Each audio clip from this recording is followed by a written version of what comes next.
All right. I just got done editing and compiling all the clips of the interviews from the weekend, and I think it went okay. Uh, there's a little glitch with one of the videos, the interview with Jimmy Berry from Florida. For some reason, the video stops at some point. Um, it comes back on. Just bear with it. So if you're watching it and the video stops and it gets blurry, it's not you. It's me. I don't know what I'm doing.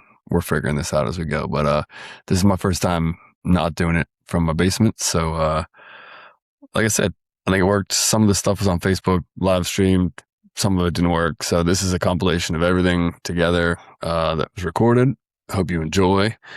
Um, do me a favor if you like this and it resonates with you. Do me a favor, share it, like it. I don't say that from like a conceited way. I'm not being an a-hole, but I think because I don't have a million followers that the content necessarily doesn't get distributed via the algorithm the way it should.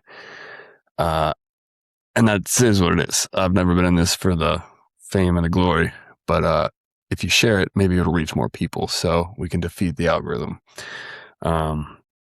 Big thanks again to Sean, the Ellis Foundation, everybody for putting on the weekend. It was great. I had a great time, and hope you guys enjoy.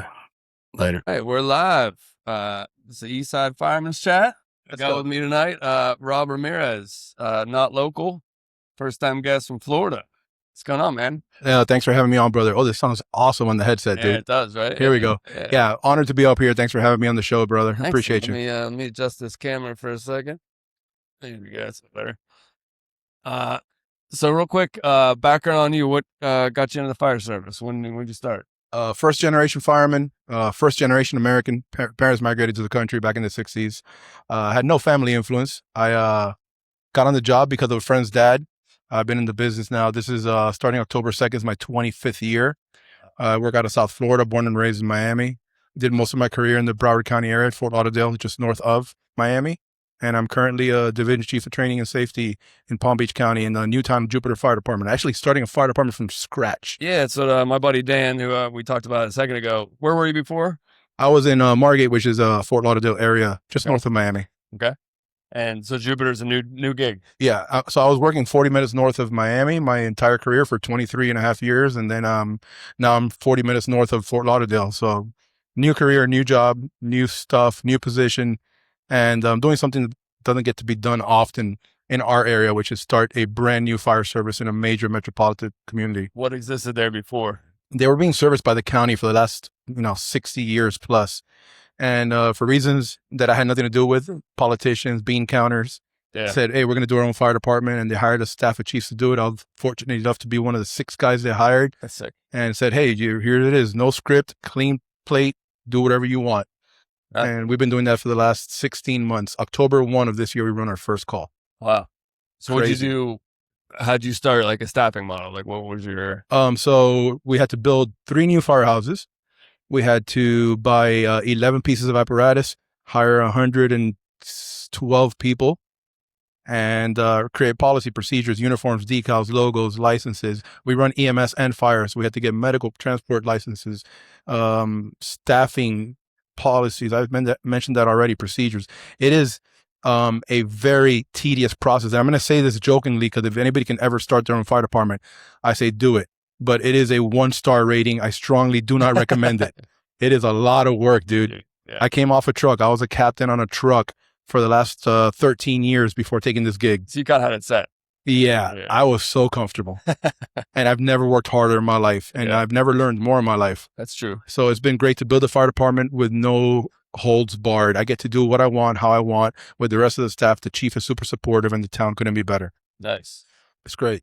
So you go to like NFPA standards, like, hey, I want 4 on an engine, 5 on a truck, or? Yeah, correct. Yeah. So in our area, it's normal to have 3 on the engine, 3 on the truck. We went 4 on the truck, 4 on the squad, 3 on the engine, and the ambulances actually run 3 with a company officer. Okay. So our ambulances do fire and EMS. Nice. So they have full firefighting capabilities, and we staff it with a rescue. We call it rescue in South Florida. Yeah. Or an ambulance lieutenant. Right. Our rescues are squads that has a company officer, a captain with a company of 3 members, a driver and 2 firemen. And our ladder trucks also have a captain with a a driver, and 2 firefighters. So 4, 3 on the engines, and then 3 on the ambulances with a company officer, full firefighting capabilities. Yeah. They're like little truck companies. They can do everything but carry water and that. Yeah. So usually if we get 4 rescues at a fire, 4 ambulances at a fire, that first ambulance serves as the role as immediate medical needs for any victims or firemen. The second one starts operating as a additional unit for a primary task of whatever you want to assign them to. Yeah. They're the Swiss Army knife of the fire scene. Trucks do truck shit, engines do engine shit. Yeah. And that rescue, that ambulance of 3 members is their own functional group, whatever the chief officer needs them to do. And then the third one that comes in becomes rehab for the members. Nice. So it augments your alarm. Yeah. We make it work. Yeah. That's awesome because up around here, if you're in an ambulance, you're stuck on an ambulance. You know, that gives them a little flexibility. Yeah, it's still not cool. Yeah. Listen, we all did our time in South Florida. Anybody that says they didn't, they're lying to you. In South Florida, you have to do your time on the bus. Yeah. Right. And then you get off the bus and you get on the truck and then you never go back. Yeah. But it sweetens your time on the bus when you're capable of fighting fire and doing extrication. Absolutely. In addition to running 40 medical calls every 2 days. Yeah. Yeah. You know, how did you build out your command staff? Where'd those people come from? Did you hire all over? All over. We say, hey, I got this job. Nationwide search. Yeah. That's awesome. Nationwide search, brother. We got guys from all over, applications for as far as Texas, Georgia, Chicago area. We got guys all over the state, and everyone in the staff that I'm on currently. I'm a 40-hour staff chief now, and everyone on the staff from the fire chief down is all like just from different organizations. So we bring a piece of what we love from our job. We get to leave out the bullshit we didn't like. Yeah. That made no sense. Yeah. And everyone's on board with leaving the shit out. And it's all for the members. Yeah. Like my only goal and the staff's only goal, and we said this since day one for the last 16 months, is to give that first time user the best experience possible. Right. So everything we do is for them. Everything that we work around is for them, to have them not hit the same potholes that we hit coming up in the fire service. Nice. Did you have any issues? I know just from, it was 15 years ago when I was testing for fire jobs, but Florida was one of the tough ones to get into because you would have had to have done all your entry level training in Florida. Florida is not an easy state to like bring your stuff into. They don't make it easy for us. A lot of people during the hiring process, we did about 9 months of hiring processes. And I was kind of like pseudo in charge of hiring just because of the exposure level in the conferences. Yeah. The chief was like, yeah, Rob, you talk to a lot of people, go ahead and you handle hiring. Yeah. And the phone calls and emails I would get of guys trying to transfer their stuff in for reciprocity was really, really tough. The state does not make it easy. Yeah. They don't. But obviously you overcame that and you got some people in that were squared away. We overcame that. We hired 112 people and I may be off by maybe 10 or 12 either way, but we had about 1,240 applicants. Wow. Yeah, and it was a lot to filter through. We had to go through each application, just the 7 of us. Yeah.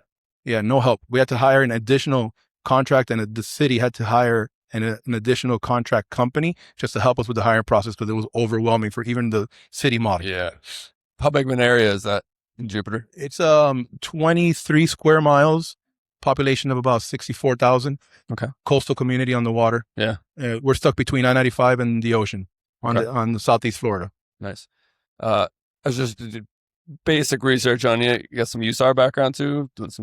Dude, I do. I've been very fortunate. 21 years with the Department of Homeland Security, FEMA task force out of Miami. I started that in August of 2005, and it's been a roller coaster. I worked my way through the ranks there. So in the way that it works for us in the FEMA system is you apply to the team, you get hired after a selection process, they put you into your discipline, into your job, and then you can promote, you have their own rank structure in the team, regardless of your organizational rank. So you'll start out of the rescue specialist if you choose technical rescue, which is what I did, and you work your way up to a squad boss, which is the equivalent of a fire service company officer. And then eventually the next rank up is going to be a rescue team manager, which is where I'm currently at now, where when we deploy, I'm in charge of 6 squad bosses and 6 rescue specialists assigned to each unit. So roughly about 36 dudes. Nice. Do you have any involvement? This is my local Pittsburgher, not knowing the geography of Florida, but when that building collapsed, where was that in Florida? Surfside. Yeah. Yes. Involved in that? Surfside. Yes. There's actually other people here with me that were there as well. It was a 28-day deployment at home. It was one of those tragedies that are not supposed to happen. It happened, and we were there for 28 days, and it wasn't a search and rescue mission for 28 days. It eventually became a recovery mission, and using all the local assets. I want to say we probably had half the USAR system nationwide on that pile at some point during those 28 days. Yeah. We were there. That was probably like in 21, 22, and we were there a full month on site. It was a very unfortunate event. Our teams, I've been very blessed. We're a very active team because of the hurricanes. We're in Hurricane Alley down there, and we are in a southeast corner of the country. We're the southernmost team in the nation. So out of the 28 team system, coast to coast, border to border. So we get to go out to the Caribbean. We get to go to South America. We just got back from Venezuela. We got spun up for Colombia just a couple of days ago, and we hit hurricanes all along Louisiana, Texas, Harvey, the Panhandle of Florida, up to the Carolinas. We're all over. Yeah, that's good that you're staying active, because I know a lot of teams inland don't necessarily get activated as much. Again, it's just the luck of the draw. We're just in a sweet spot for USAR geographically. Yeah. We were geographically located in a very, very, which is why FEMA back in '93 gave us a FEMA rating versus like a state or local asset. Yeah. Because they knew they can use us for national. And at this point now, we've been spun up international 3 times. Nice. It's just in my time there. Yeah. And that's all with a crazy experience, dude. Yeah.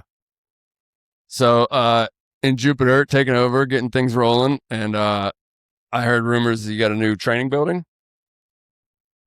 So we're in the process of, we just acquired a building for training. Okay. And we're going to be a joint public safety training building. It's going to be us and Jupiter Police Department. That's in the very early steps. We're just in the planning phase. We got the actual structure. So we have the asset. We've done walkthroughs. I've been to the site, and we're going to use it for mostly, non-ISO training. I'm an office chief now, so I got to know these things, right? I know So you can't light fires in it. I'm going to put all your listeners to sleep now, right?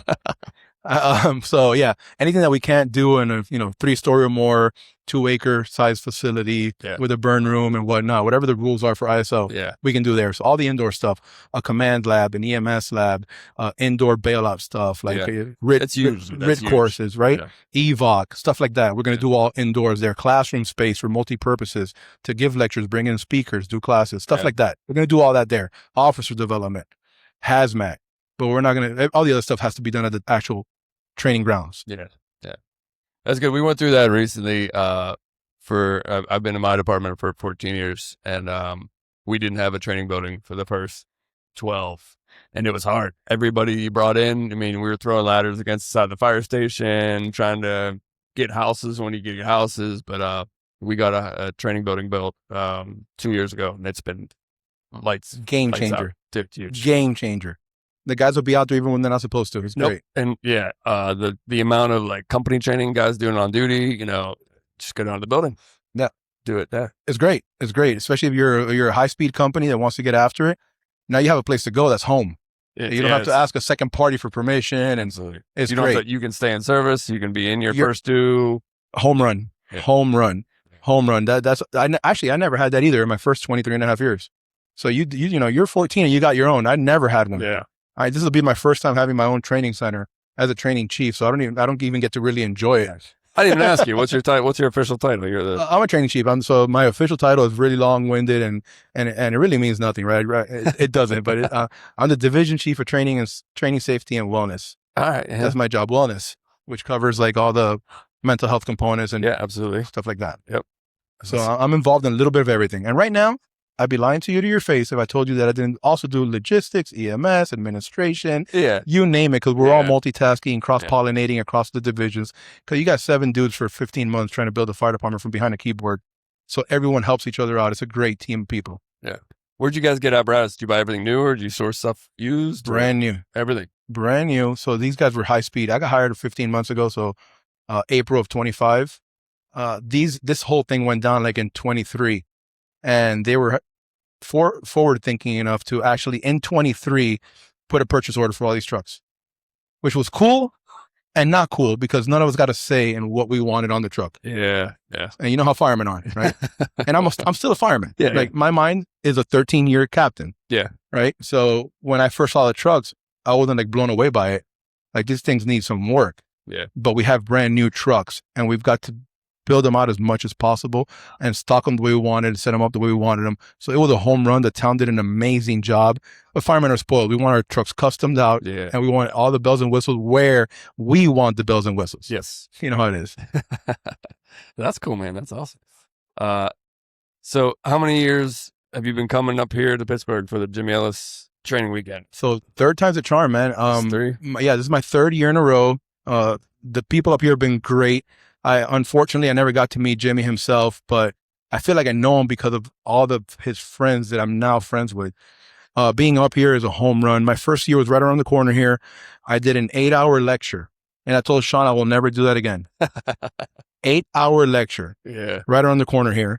I had Scott Thompson next to me. I had Bobby in the room next door, Bobby Eckert. The room after that was Aaron Heller.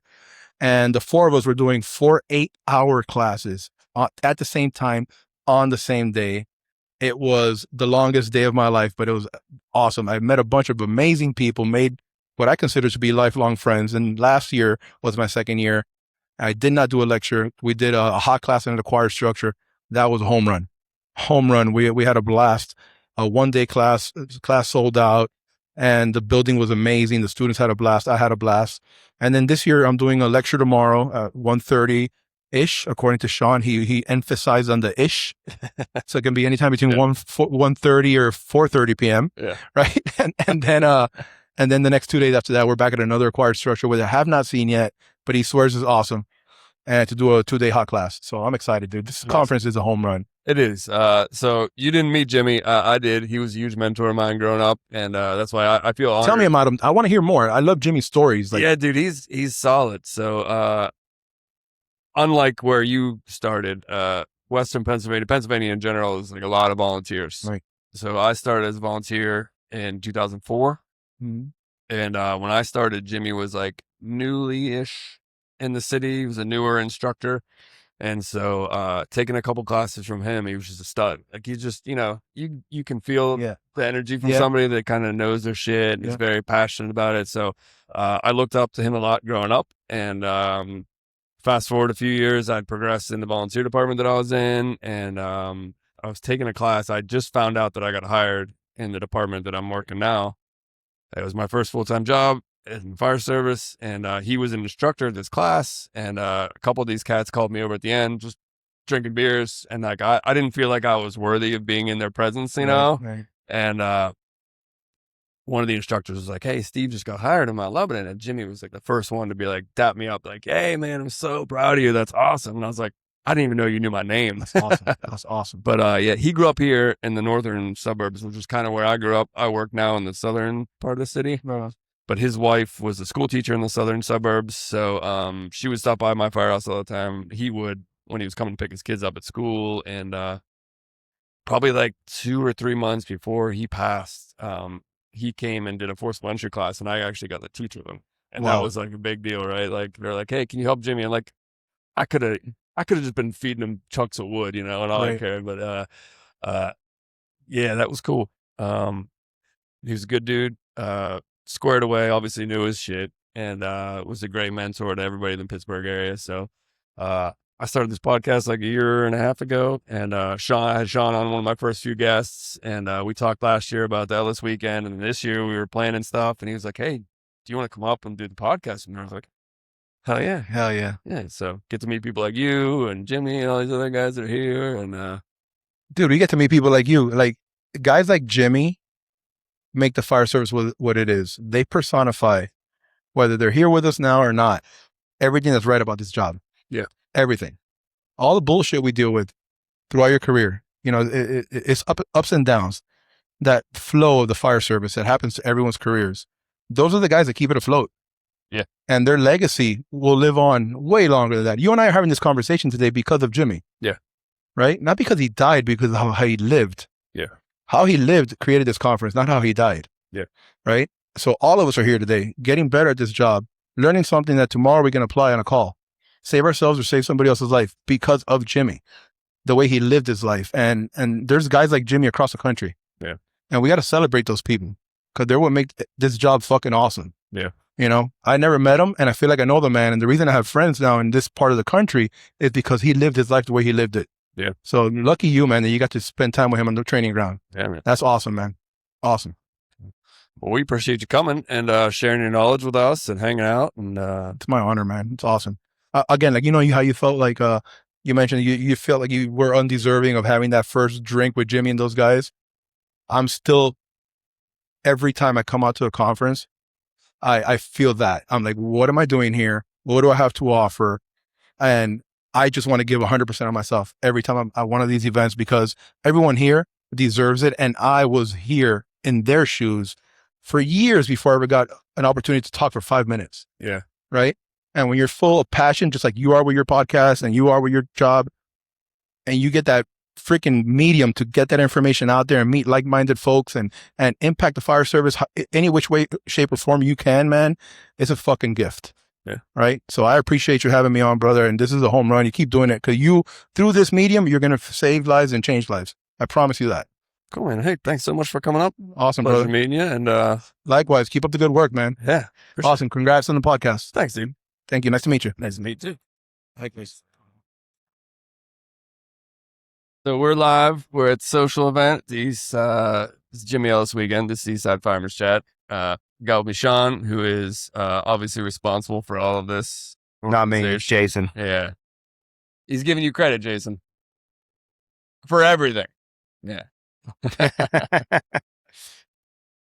How's things going so far? Aside from the tap and pay at the merch. Other than that, we're good. No one said anything else. Nice. If I don't know about it, then it's not my problem. Yeah. So everybody, Sean's got this cool black pullover on that he apparently only bought for like 5 people. Limited edition. Limited edition. Trying to get him what you want. Give me one. I'll give you the link. All right. Everything else seems solid, dude. So far, I mean, we're only a little bit into it, but you got the acquired structures all squared away. You obviously got the Mount Lebanon training building all squared away. Barely, but we got it. What else is new? Finally taking a break. Yeah. He's turning his phone off for the rest of the weekend, he says. Me and Danny Doyle are flying to Miami. Now we're doing good. Candace kicked it off tonight, and we got the event sales up. Registration closed a little bit earlier. We'll be back open in the morning, and then the big deal starts tomorrow. Yeah, tomorrow we got some lectures coming up, and Saturday, Sunday hot classes. Yep. Prepped and ready to go. All the instructors are here, and it'll be a good weekend. Yeah. Anything else? Any words of wisdom to anybody coming up for the weekend? Cranberry traffic. We hope everyone has a good time and attends all the events, has a good time here this weekend. And we already got next year scheduled. So Fuck yeah. Contracts in with the hotel, room links up. You can book a new room at the front desk for next year. It pushes back a day. So it starts on the 12th. All right. Yeah. So being somebody that unfortunately lives local but has not really taken part in this so far, it's awesome. It's a great event. You're in for a treat tomorrow then. Some big names. It's cool. It's awesome. I give you all a lot of credit, man. Just the organization of it all, getting all things squared away. Food for all these schmucks. The merch stand is unreal. It's like more than like a concert. Like, yeah, we went all out this year to make it easy. Yeah. It's good. Savannah Mack really takes over the merch stand. She's responsible for all the sales and whatnot. Does a great job. Yeah. So we don't got to worry about it. It's our little baby. But anything we can do to make it easier for her. Any other shout outs you want to give? You need a beer? I'm good. I got a drink. All right. Shout outs. We'd be sitting here all night for all the people that help with this. But to everyone that helped with it, we appreciate all the efforts. And this is the fruit of their labor. Yeah. It's awesome to see, man. It's awesome. It's a big deal. So good work. Cheers. Appreciate it. Anytime, man. Thanks for having me. It's an honor to even be here and live along the Jimmy Ellis legacy. And Rob was here a minute ago talking about how he never met him, but I think it'd be good to get the president of the Jimmy Ellis Foundation on. You come on the camera here. I'm gonna step off. We're introducing Jason Seyfried, the president of the Jimmy Ellis Foundation. It's the beauty of a live stream. You get random people walking by.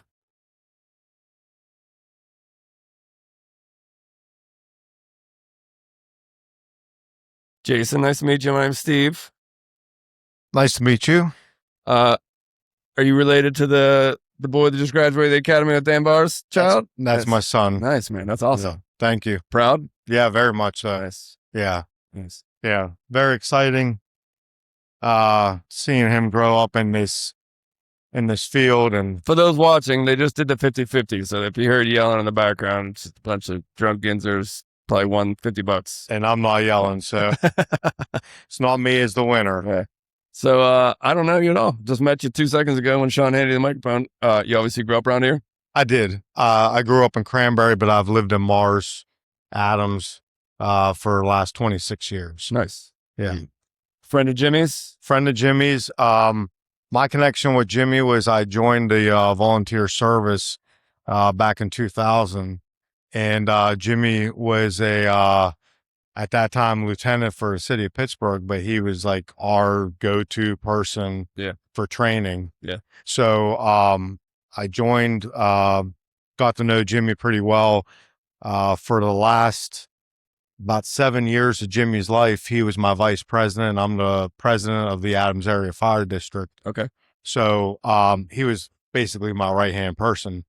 So I got pretty close with Jimmy through that time. Yeah. Yeah. So fast forward now, you're the president of the foundation. Correct. So what does that entail?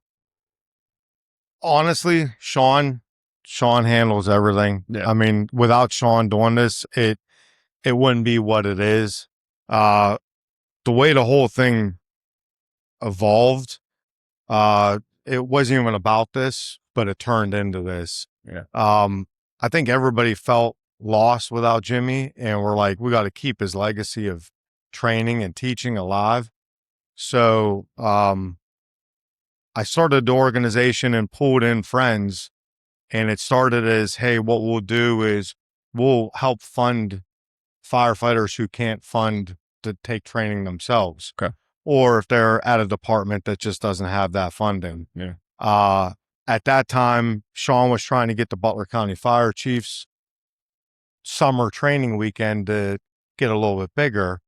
So we put the two together to make this. And this is what it kind of evolved in.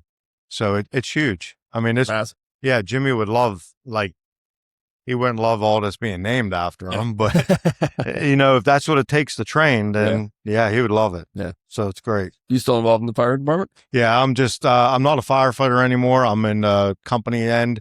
I've been the president of Adams area since 2013. Oh, nice. So, Beautiful firehouse. What's that? You got a beautiful firehouse. We got a beautiful firehouse named after Jimmy. Like I said, I could talk about Jimmy all night long. Yeah. And that's what we're here for now. But yeah, we have a beautiful firehouse. It's a great place. Yeah. Beautiful rigs, great people, great staff. So yeah.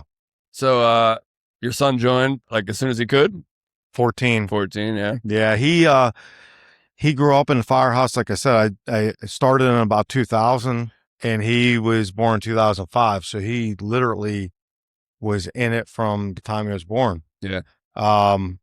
There's some pictures floating around. It's him and I in 2010 on our '09 Seagrave Tower, the day that it got delivered. Anytime I was at the firehouse, he was there. Nice. So he was hooked on it. So it definitely bit him early. Yeah. Yeah. And so he progressed through and just one day said, Dad, I want to be a career fireman somewhere. He always said that. Yeah. So it was just a matter of trying to figure out where to go and which avenue to take. And once Cody Barr came on board and they were like, we'll room together, it worked out well. Nice. So you guys go down. That was just a couple days ago for his graduation? A couple days ago. Yeah. Yesterday was graduation. Just got him today. Nice. So is he going to move down there, obviously?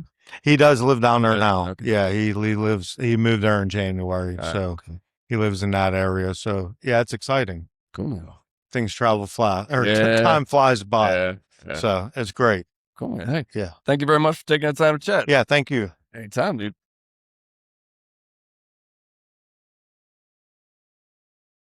I just hear like weird people laughing. All right. We're trying this again. Today is Friday, right? Yep, Friday. It's live. Hopefully the internet connection works better. I apologize for yesterday. It was kind of glitchy, but I got with me today another Floridian. Jimmy, how's it going? Good. How you doing? Good. Good morning. Good morning. You got a good rest last night?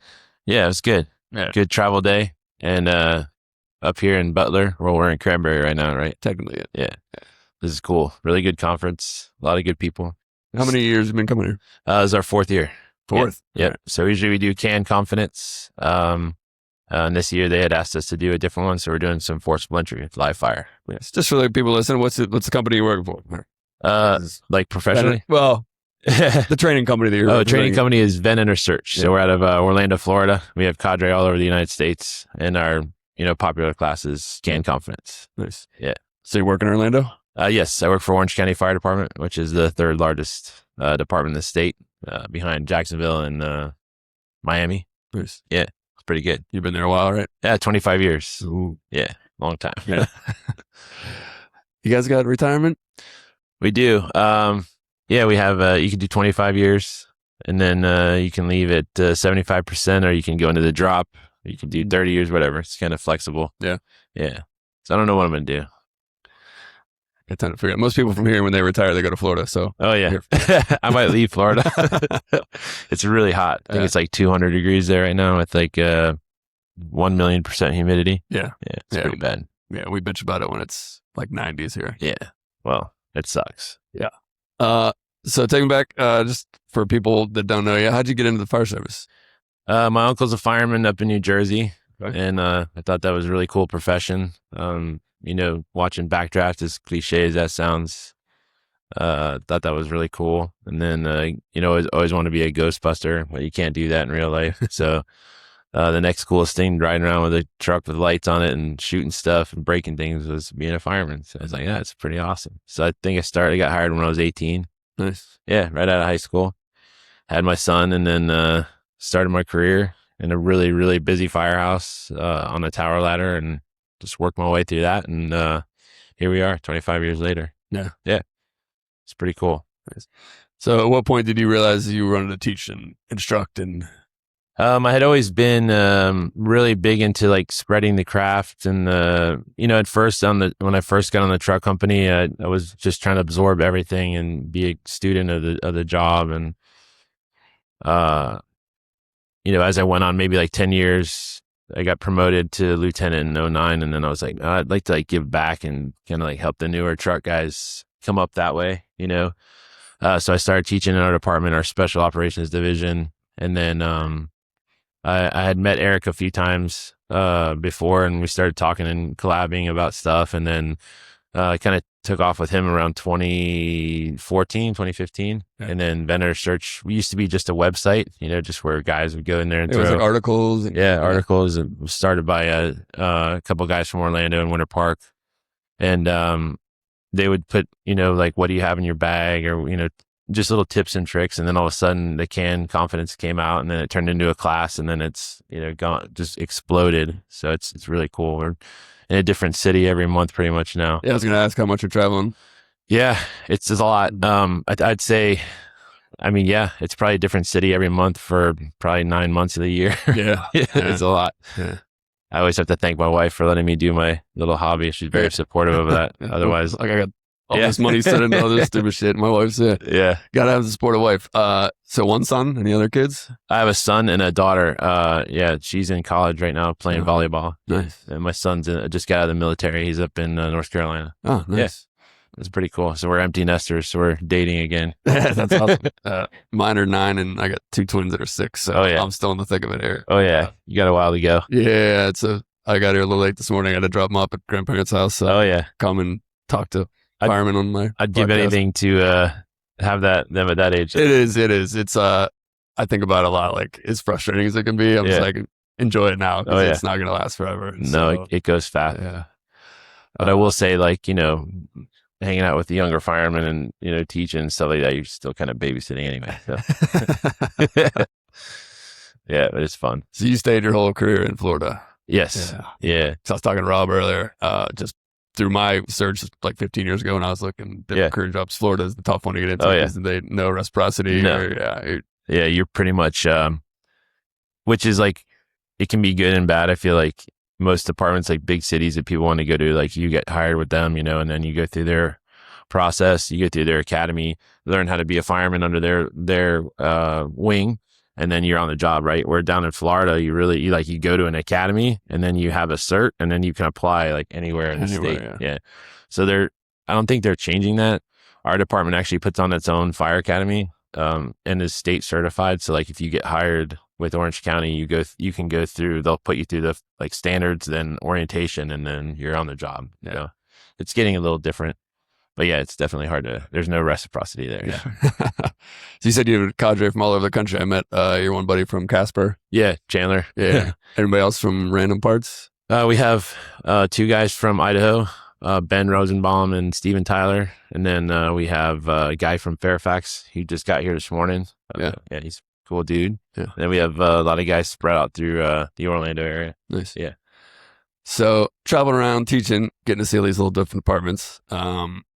Anybody doing something that's like, wow, that fucking works. Like, that's cool. Like whether it's trick widget, staffing, anything that you've seen in your travels that's like is kind of interesting to you. That's like department wise, like you and I talked about last night about 2472. Yeah, and I think that would be like, to me, that's always impressive, especially being in a really busy department. Like, I think you and I, you're going to send me some stuff, but I'd like to really like implement that in our department. Just see how the change of pace would be. I mean, we have 1,800 members, so it would be easy to make another shift. Yeah. But definitely, for the well-being of the members, and I don't know, that's something I've always looked into. Yeah. And then little things. I'm a buff. I've never worked a day in my job or day in my life yet. So like seeing like how people keep their tools or like their rig set up and stuff like that is always really impressive to me, because every place we go to, we either go to a baseball game or we go on a hike or we do something cool as a group, but we also buff, the local firehouse. So we kind of check out their digs. So it's pretty neat. You said you're going to the Pirate game tonight? Yeah. Well, Red Sox game. Yeah. Unfortunately, there's really not a city house close to the stadium. Yeah, I know. Let's stop in at, but yeah, we went to the one, we stayed in the old neighborhood to the north of the city. North side, a couple of years ago. And it's like a single engine company. Yeah. I can't remember the number, but we stopped in there. They were always gone. So we didn't get a chance to buff too much. But. Yeah. So it's weird up here too. The EMS is totally separate from fire. Yeah. That's cool. Yeah. Not down in Florida. EMS is our bread and butter. Yeah. Sad to say. Well, not sad to say, but it is what it is. We do run a lot. Yeah. And refresh my memory, I think you told me last night you guys are all paramedics, right? Yeah, we're fully, like, I would say 90% of our members are paramedics. Yeah. And that's out of 1,800 people. Wow. Yeah, it's a lot. Is that like, when you go through the academy, is there pay incentive and stuff to get paramedic? Yeah, you get a little bit of it. You get a lot of an increase, being between EMT and medic. I can't remember the number of what it comes out to yearly, but it is a higher incentive. Yeah. And there's obviously the ALS suppression pieces, but do you guys run transport? We do. Yeah. All right. So we call them down in Orange County, and an ambulance is what we call a rescue. Yeah, Rob was trying to fill me in on lingo last night. Yeah, and then he was telling me his little department that he's creating. The rescues are also like firemen. Yeah, we have that too. Yeah. All right. So we have staffed. We have rescues that are staffed. We call them medic units, and that'll be some civilian paramedic, and then usually an overtime firefighter. So they're really not into the fire duty. Yeah. But they will go to a fire call and act as like transport for us. And then we have the rescues, which are 2 firefighters. So they can team up with the truck company, if we get a job, and then, but they're transport as well. So at our house, we have 2 ambulances or 2 rescues because it's so busy. So the chances of them catching something first due is kind of slim because they're doing about 15 transports a day, each of them. Yeah. So, but then we have engine companies and then tower ladders. We have straight stick ladders, but everything has a paramedic on it. Yeah. At least one. Yeah. That's cool. So what do you think, have you been around much of Western Pennsylvania? Outside of...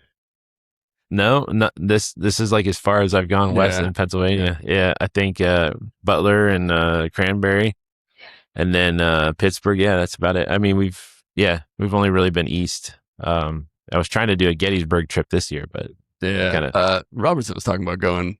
Oh yeah, catch a ride with him. He's going someday. He said 3 hours. He mapped it out, but he Yeah. He had some drinks in him last night. Oh, I yeah. don't know if he's still making that trip or not, but Yeah. it's cool to see if you ever go there. It's awesome. Yeah. That's on my bucket list. Yeah. Yeah. Well, cool, man. I appreciate you stopping by. And any words of wisdom for anybody listening? Any I don't know, closing thoughts? Yeah. Just say, keep training, keep reading, keep buffing the job, be into the job, and never think that you've mastered anything. I'm been here 25 years. I'm still perfecting my search. Yeah.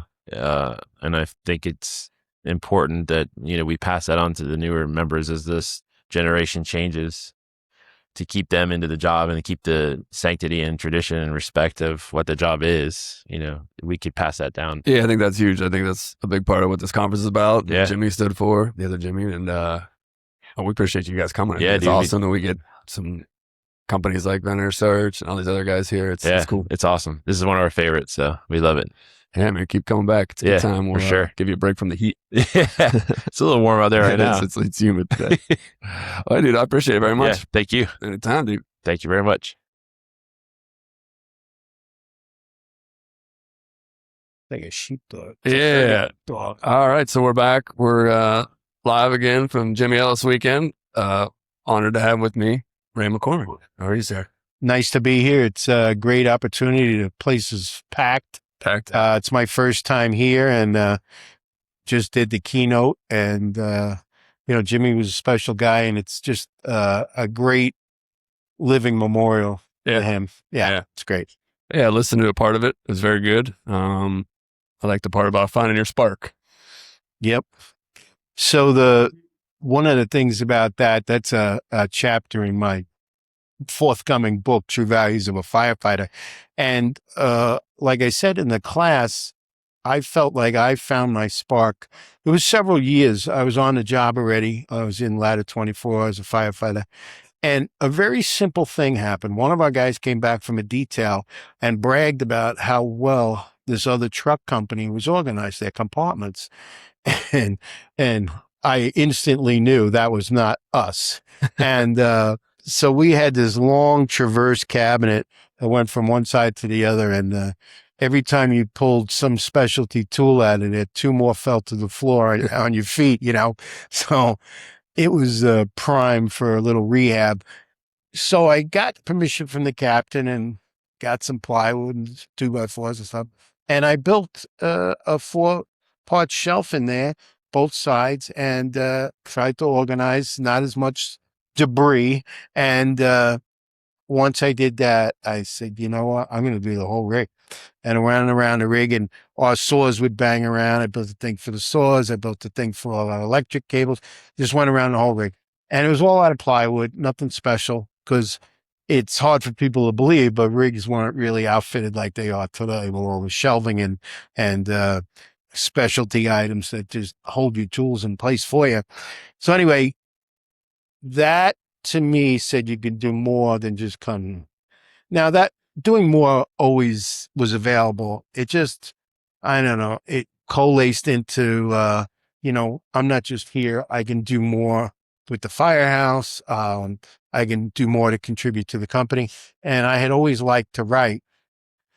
And I had Deputy Chief Vincent Dunn in the firehouse. Now, I'm not sure what point he came in during my career there, but he was a big influence, and I had written this whole big thing, and he kind of whittled it down for me, and it became the first truck company column in Fire Engineering Magazine, and then I did a second one.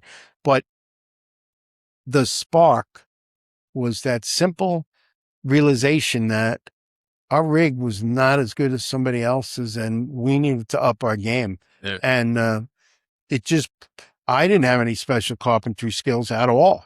And but I was willing to do it without any assistance.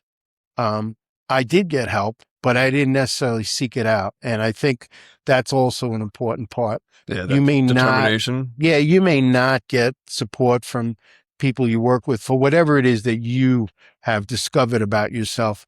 And I believe that the fire service holds a spark for everyone. I said it in 2009 in my keynote, and I firmly believe that. And there's a obviously a chapter on that, and I believe in it. And I think whether it be you want to be a fire marshal, you want to be an investigator, you want to be a chief, whatever it is you want to be, there's something there to help propel you. Yeah. Excellent. So what year did you retire? 2020. Yeah. COVID put me out of a job. Yeah. I was working at the fire academy, and it was a Thursday. We were done for the week. We worked 4 days, 4 10-hour days. And so, figure I'll be back on Monday. And I get a phone call on Saturday. Hey, place is shutting down. You're going to work from home. You're going to do your stuff from home. And then I had already put in for retirement, basically. And Yeah. I was like, all right, this is it. Yeah. This is the end. Yeah. So, pretty awesome career you had. I know it's probably hard to whittle it down, but any one moment that was like your fondest? Well, no, I don't know if I could whittle it down that sharp, but a lot of things that you maybe didn't think were all that special became special. The rope rescue, of course, was something that there was no social media at that point.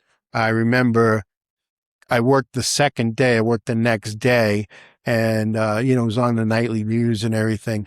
And I remember one of the guys coming in, he said, Ray made a rope, Ray was involved in a rope. What happened? They didn't know, and then it became so iconic. That was the part that was like really not expected, but it was a great moment. And it was probably, that was probably the biggest moment in my career, looking back. But when it happened, no, not necessarily. It was a great event, certainly. There's a lot of milestones, and I felt like I was fortunate. It could have been somebody else in my position. It just happened to be me. But there are some opportunities that come that if you have the opportunity, you grab them. Yeah. And I mentioned that in the class, and that was the engine company manual. So I challenged one of the chiefs. I said, this manual is not very good. It needs a rehab. And so he's like, all right, you want to take it on? I was like, yeah. Yeah. I said, I said, I'll be the lead and I'll pick who I want. And he's like, that's not a problem. I was like, okay. The project lasted over 2 years. Yeah. But, it's quite a manual. and it was interesting debates. It was a big deal, but I got it done and I was happy. It was the last thing I handed in to the FDNY. It was the final copy, and it was great. It was a great opportunity. And, Andy Fredericks had been involved in the first one, to be honest. And the books are updated. It's not like they don't go without being amended, but a wholesale redo was done this time. And I'll tell you a little story. So one of the fellas on the group that I was with, Matt, I originally envisioned the book as fixing mistakes and stuff like that. And Matt said, why don't we do like a chapter book?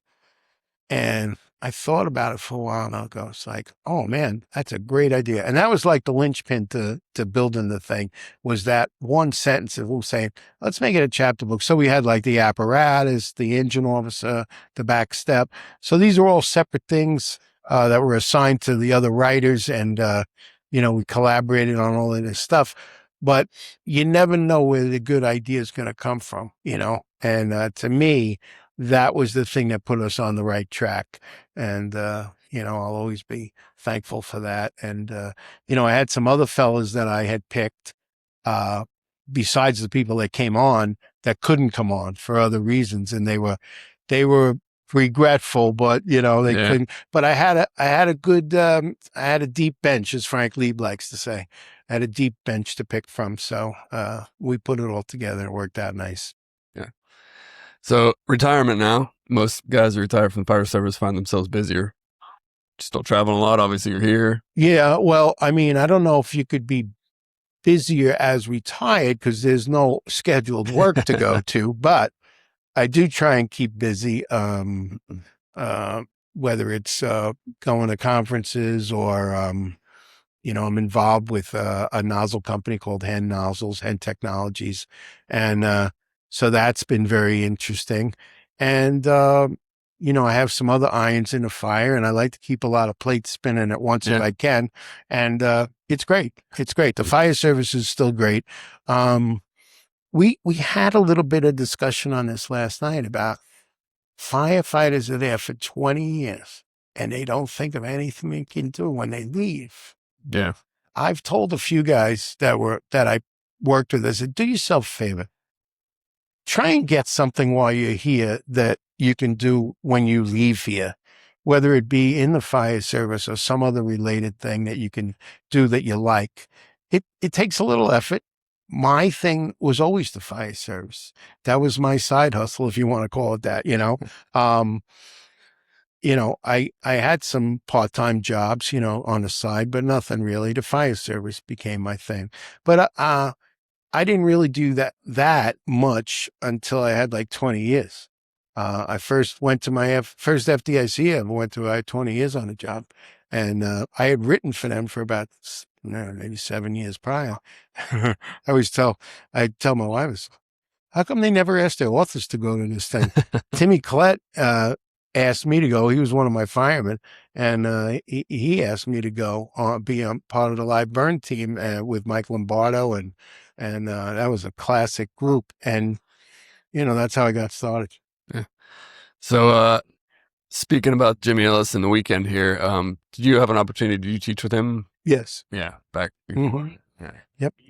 Yeah. So Jimmy, was at a lot of the conferences we attended in Florida. He taught with, the Pittsburgh guys, and we would see each other, several times a year. And he was always, well, first of all, he was like a consummate gentleman. I always felt like he kind of quiet, Very quiet. and, but taking it all in, and, just a very pleasant individual, super into it, serious when need be, fun otherwise. Yeah. And, just exactly what a good role model, really good role model. Yeah. And that's the shame of, it's beautiful what they've done here with, in his memory. It's really beautiful. And, as we get further away, more people are brought in, but less people know. Yeah. But it's still there. It's still there because what he represents is what all of these attendees should be striving for, to be competent, confident, reliable, and instructional if that's what you want to do. Not everybody should be an instructor, no matter what it seems like on Facebook. Yeah. Well, hey, I appreciate you coming in, hanging out with me for a minute. Any closing words of wisdom? You got a million of them, but closing words of wisdom. Well, advice? I would just, I tell people now, I said, just stay healthy. That's like, to me, the important part. Occupational illness is a big part of the fire service. And, in one of my classes, I say the SCBA, that's your best retirement tool, because you want to wear the air, because that is a big deal. And, you don't think about it when you're young. Guys used to always say, what do you want to live forever? Yeah. Well, actually, you probably do, So you certainly want to stick around as long as you can, certainly, and be productive. That's important too. But, we see a lot of firefighters who, suffer from after they've left the fire service. So it's almost like you have deferred compensation, you have deferred illness too. So you want to keep the deferred compensation, not the illness, So, but other than that, enjoy it. The fire service is a wonderful thing to be involved in. It really is fantastic. And try and make it better for yourself. That's all. By doing that, you probably will make it better for other people too. Yeah, absolutely. Awesome. Well, thank you very much for your time. Appreciate my it. pleasure. Good to see you, My Chief. pleasure. Thanks for having me. Anytime. Yeah. And all right, we're back again live from Jimmy Ellis Training Weekend. Got me Cranberry's Fire Chief. How you doing, Sky? Good. Real well. How are things? Things are going unbelievably well here. The amount of people in attendance and just the display of camaraderie through the entire group it's awesome. Yeah. It's truly a place to be. Are we technically in Cranberry or is this Adams? This is Cranberry. Line's gotta be close to here. So. You're about I'd say a half mile away Right. from it. Cool. So I didn't know you growing up. We're about the same age. I'm 40. I'm 43. 43. Yep. All right. And you grew up a little bit north here though? I did. Just 20 minutes north, right by Seneca Valley High School. All right. And so you started there as a volunteer? Yep. I was a volunteer at the Zillionople Fire Department then and started in 1998 as a junior. Okay. Nice. And stayed there for a while. How did you wind up as the fire chief in Cranberry? Yeah. So, it's truly a really cool story. So this is a great question that you asked. The position, I always knew it was going to grow to something here in Cranberry, that there was going to be a position that opened up. And I worked for 10 years as an operational supervisor at Ross Westfield EMS. Okay. And I applied for the position when they hired their first ever career chief here in the township. I got an automatic rejection letter from them. And I was just like anyone else, like, you don't tell me no. Like, you don't tell me no. I will choose if I don't want it. But they told me no. And I got a piece of letter in the mail that said, thank you, but we're not interested. And it was because I didn't have any education. And from that point forward, that letter motivated me to the fact that I went all the way through to my master's degree in college in 3 years. The guy that was in the position vacated the position, and they actually came and found me and said, "Hey, we want you to take this position." It was actually a recommendation from Chief Sahida. Oh, nice. Whenever you get kicked down, right? I felt like I got kicked down. Yeah. You can cry about it. You can whine about it. You can make excuses. It created action out of me and awesome, truly led to where I'm at today. Nice. So nice.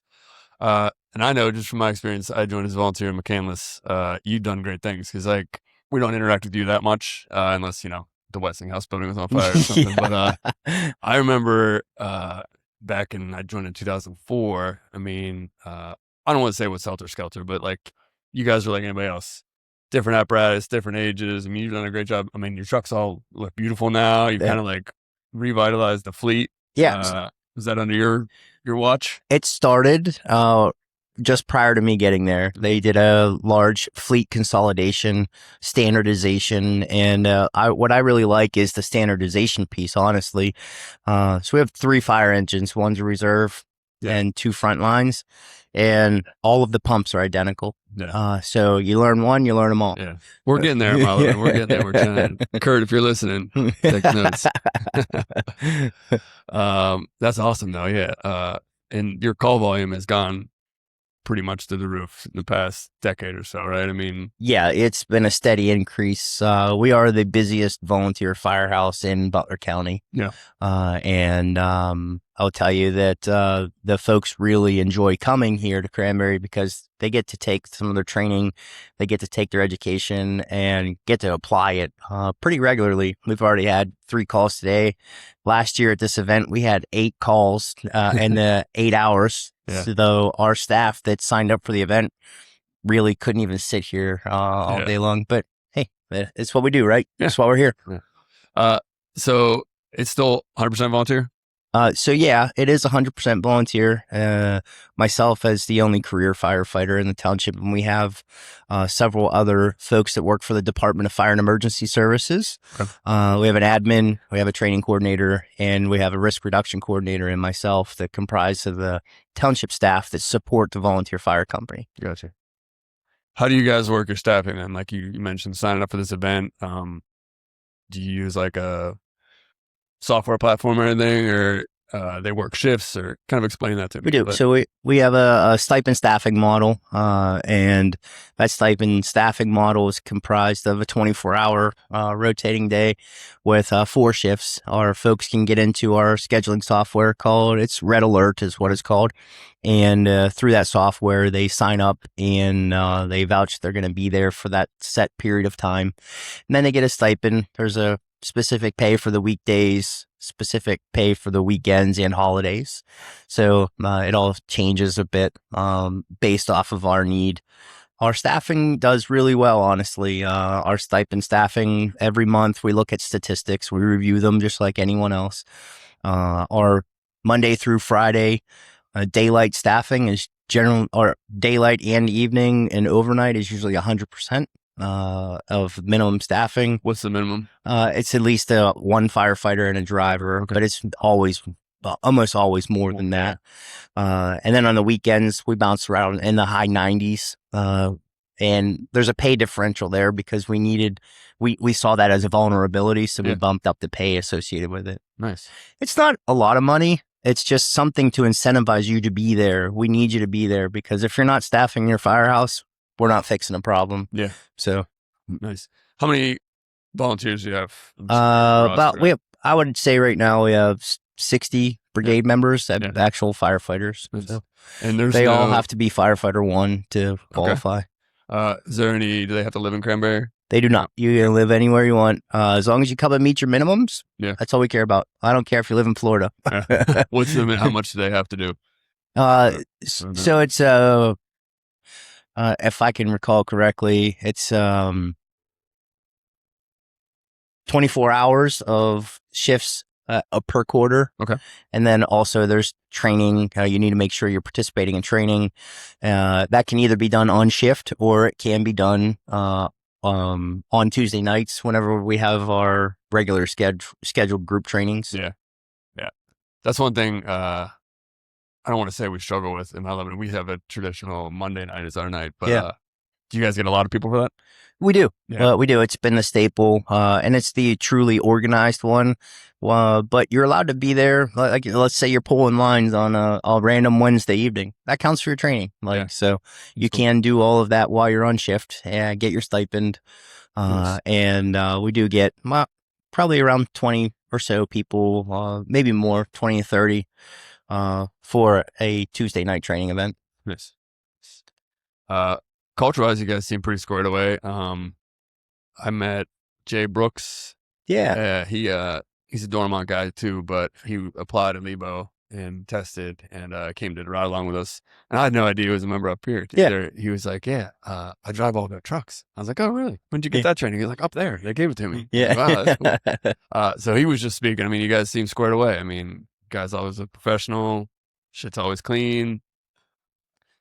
I think it goes beyond looking professional and things being clean. It just means that we care. Like what was mentioned earlier. It's all if you're paying attention to those types of details of tool maintenance, truck maintenance, your appearance, everything, it translates to your trust and our faith and with you on the fire ground. If you pay attention to those little things, you're going to pay attention to those big things, in my opinion. We've had a big culture change at our organization over the last few years, and it honestly started with some trips to FDIC and listening to some speakers like we have here today. Yeah. And those folks really motivated me to get with the leadership group and start the cultural shift of the organization. And I'll tell you, I think we're really living it right now. And I've been a part of several cultural rebuilds at organizations that have been very successful, and they still thrive to today. It takes years to do it. It just takes years. It takes commitment. And right now we're in that commitment part. And, we just had a meeting on Tuesday. And I was speaking with the officers, and they want to push it even further. And I'm like, well, let's go. Yeah. Like, it takes you guys to do it. Yeah.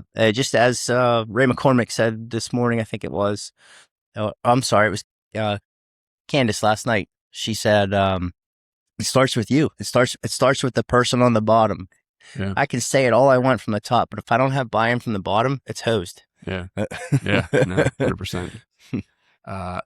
You still an active volunteer somewhere else though? I do.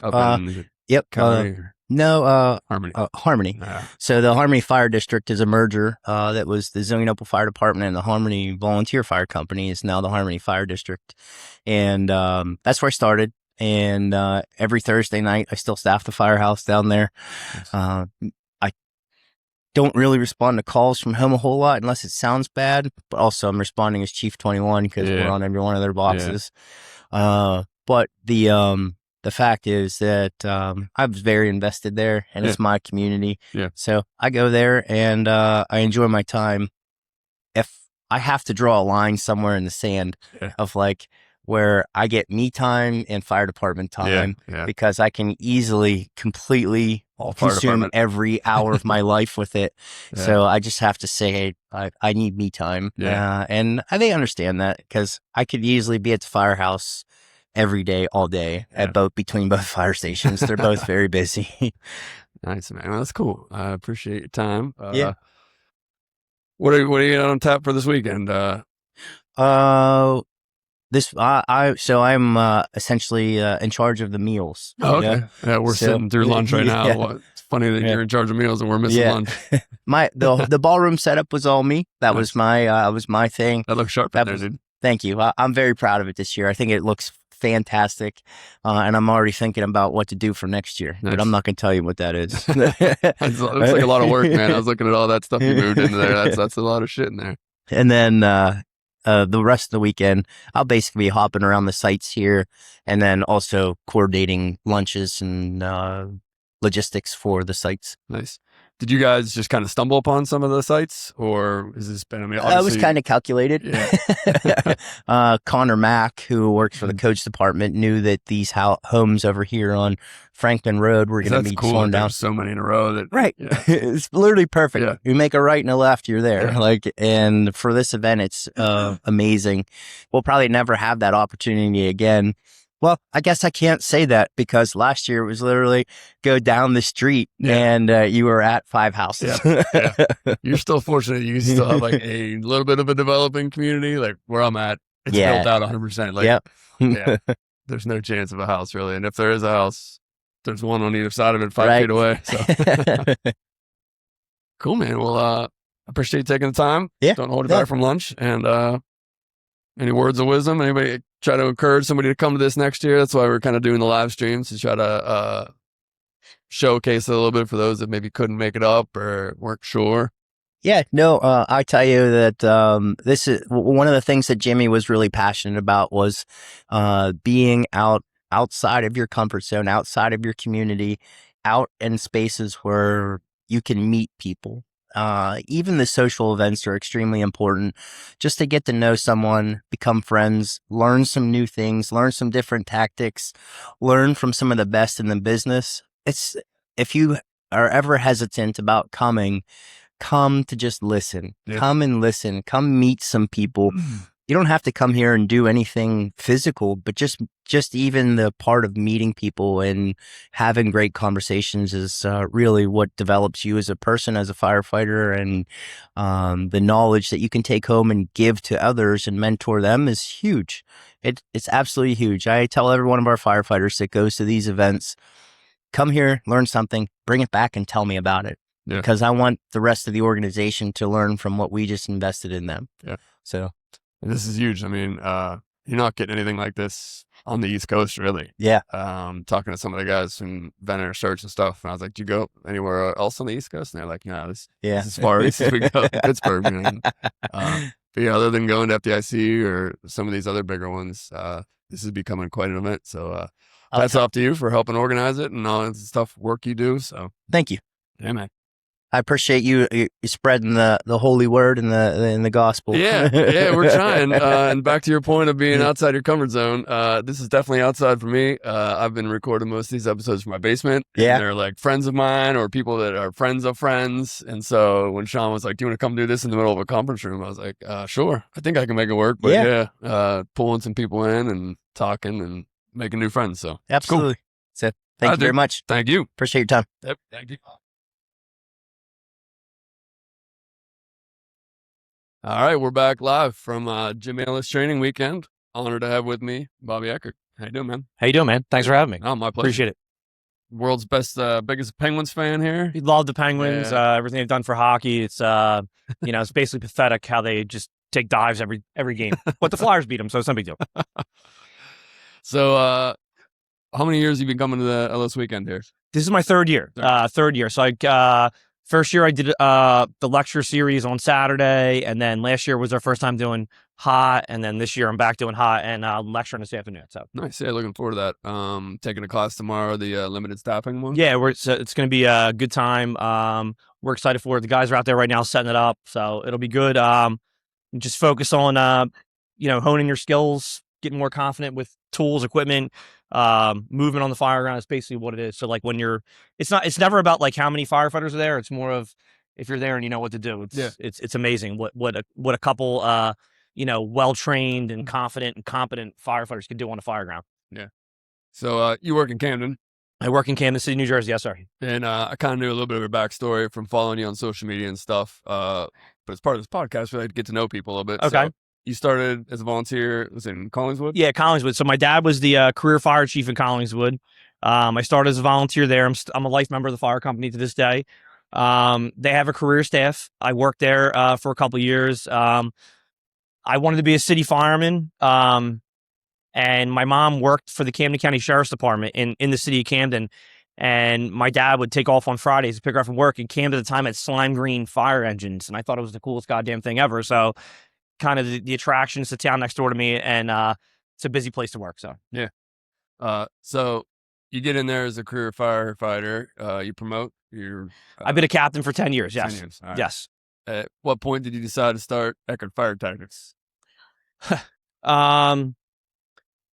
I was hurt. I got hurt at work badly, very bad. So I was laid up, and I had nothing to do with my phone because I was in a hotel room that the city paid for, and we didn't have TV. So I just was like seeing social media stuff, and I'm like, I can maybe come up with something better or whatever. And I was teaching at the local fire academy. I got a little fed up with the syllabus there. I'm back there helping out, which is great. And I just like made a social media post, and I don't know, it just flowed since then. So here I am. Yeah. Wrote is it 2 versions of Tactics? I got Tuesday for Tactics, volume 1 and 2. I'm hoping to put the 3rd out by the end of the year. And then I'm never doing a book ever again in my entire life. It is unforgiving. Yeah. Just pain to write. It's just a lot. And I don't know. It's I'm on like the backswing of my career. So it's like put it out there and see what happens. I'm not going to be doing this when I retire. I'm going to walk away from it all, but just try to give what I can while I'm here and move on. So no fire service in your retirement?